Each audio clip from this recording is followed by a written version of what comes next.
you and your husband, y'all overcame a lot. I heard you speak of you've lost 4 houses, Yeah. I think 3 cars, 2 businesses, and at one point even had to move back home, right? Yes. If you wouldn't mind, speak to just how you've been able to persevere, not only as within your marriage, but more as a business person, because a lot of times that's enough for somebody to say, you know what, man, forget this. This ain't for me. Mm-hmm. I'm just going to go ahead and hop back into the 9-to-5 workforce. Yeah, it's personal. Let me tell you, it's personal, but for sure, faith and family, like Faith and family. ultimately, and divorce never came up. Like I tell people, divorce never came up. And I remember the day I looked at him, it was like a Hallmark movie, and I was like, "You my home."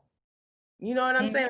I'm me with you. Like, that's it. That's home. Like, Yes. and I have to say, like, his parents are together and have been for years. My parents are together and have been for years. It's what Okay. we've seen, right? Mhm. We've seen his parents fall out, argue, come back together. I've seen the same thing. So I feel like that is something that is a commitment that we were brought up in. So it's a standard for us as well. You know what I mean? Outside of course, It's a blessing for both of y'all to be able to come from yeah, to make it work the way. Because, I mean, it just makes sense. It just, exactly. Because I know some people that would have walked away. I've seen it. sure. I've seen it. Like, I've done it. I've seen I'm divorced. I've done it. Dead ass. No, can't do it no more. Can't do it. And we ain't come from that. Neither one. So, like, you know what I mean? That's why We're going to, that's good. That's a good point, I had because to understand, like, our background where yes, it was going to lead to constant disrespect, constant never getting this together. You know what I mean? So we tried it. I tried it. I'm done, because especially when, for me, I'm like, man, listen, when it starts affecting you, your body, it's time to go. yeah, It's time to go. If it physically affects me, like, it's one thing to bother me, but if you physically affected me and making me ill with stress, it's time to damn go. So if I'm hearing you right, because the home, what I'm saying, remained intact, that's what gave you that perseverance to say, you know what, I can thug it out and I can get my business back up and running. You know what I'm saying? I don't have to run. You know what I'm saying? I can still stand 10 toes down with this, because if I got my mate with me and me and him both come from people that, overcome struggles within a household, we definitely can overcome a financial struggle. And financially, like, when you look at the millionaires and billionaires, they've all filed bankruptcy several times over. I also talk about how we spent times in the bookstore, because that was our free date place. Like, we ain't got to pay to get in. We love information. We needed to be inspired. So we would go every week to the bookstore and just read stories of different people and all the time that they filed for bankruptcy, going through their process, understanding this was ours. Like, this is our process. This is our quarantine. This is our recession. This is our test. Every life has one. Like, everybody has a test that they're going to have to endure, something they're going to have to pioneer through. And this was ours. And so there were times listen, am I saying it was perfect all the time? No, there was times I was like, I can't talk to you today.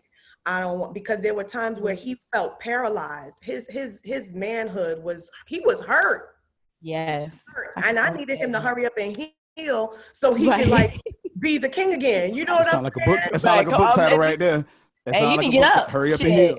I really wanted him to own that, but it was hard for him. And he speaks to that too, because not only were we going through things, loss financially, we were going through loss of friends that we thought we had. We were in leadership in churches and we were no longer there. We were the top givers at our church. We were no longer the top givers.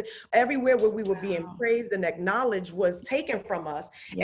And there's a spiritual principle that we often followed, where you fast and pray, right? It's where you take yourself away from eating and the joys of all this, luxury, and you focus to hearing from God. And it felt like our entire life was put on a fast. And I talk about it in my book. Like, everything we had, the vehicles, the cars, the houses, the friends, all of it was removed. And it was like God saying, okay, so now what? Right. That makes sense, man. Because I seen him. I followed your husband before I knew who you were. I followed him maybe like a couple of years ago, and he always the vibration that I get with stuff from him. It seemed that spirit. It all makes sense. You know what I'm saying? Like it's like I can't say it's times I've ever seen you know, Tony Trades put up a post without a smile on his face. You know what I'm saying? Yeah, I put that there. I like that. That's me. Okay. Oh, I love it. That's right. I put that there.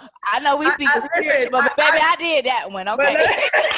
But I remember one time, and this is just how I just sometimes feel like God do me a certain way. I was in a meeting with a whole bunch of women, and the lady that was hosting, I posted it was years ago, and I talked about this very moment, and I said there was times I had to shut these lips and use the other one, and the whole church was like, "Did she just say?"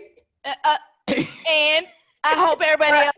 And then they were like, "Amen." And the lady that was hosting the marriage panel had just gone through a fresh divorce and broke down in tears and couldn't come back to host because she said, had she spoke to someone like me, she would have hung in there a little bit longer. Because don't tell me that.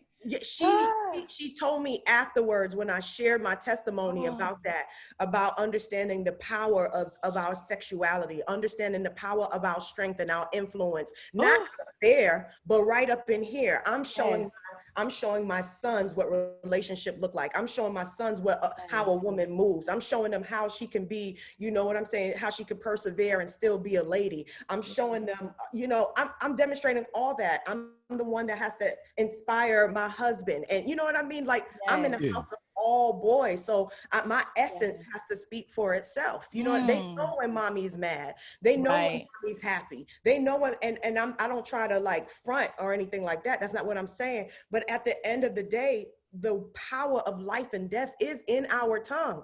And there is times that I saw his ego was broken. I saw it was hard for him to get back up. His mentors had crushed him.